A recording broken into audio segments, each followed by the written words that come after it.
పాకిస్తాన్ దుశ్చర్యకు వ్యతిరేకంగా నినదించారు ఫిర్యాదిగూడ రాయంచ్ అవెన్యూ రెసిడెంట్స్ వెల్ఫేర్ అసోసియేషన్ సభ్యులు. అసోసియేషన్ అధ్యక్షులు నారాయణ, ముఖ్య కార్యదర్శి Tuniki Srinivasarao, joint secretary Vinod Yadav, vice president Rambabu ఆధ్వర్యంలో కాలనీ ప్రజలు క్యాండిల్ ర్యాలీలో పాల్గొన్నారు.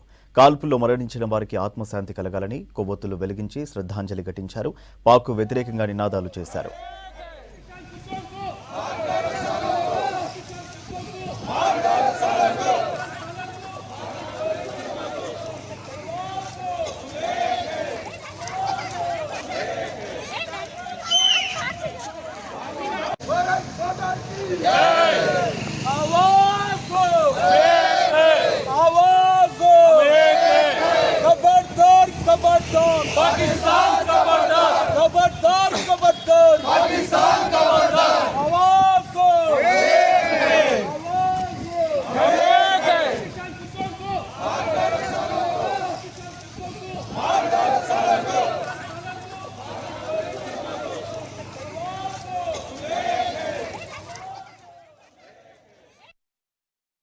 మొన్న పహల్గాంలో జరిగినటువంటి దారుణమైన మారణకాండకు నిరసనగా ఈరోజు రాయంచ అవెన్యూ కాలనీ అసోసియేషన్ మరియు బాలాజీ కాలనీ అసోసియేషన్ సంయుక్తంగా నిర్వహించినటువంటి ఈ క్యాండిల్ ర్యాలీ ఏదైతే ఉందో వారు జరిపినటువంటి మారణకాండను తీవ్రంగా ఖండిస్తూ అత్యంత పాశవికంగా వారి యొక్క ప్రవర్తనను మనమంతా గర్హిస్తూ భారతీయులంతా కూడా ఏకంగా ఉంటారు.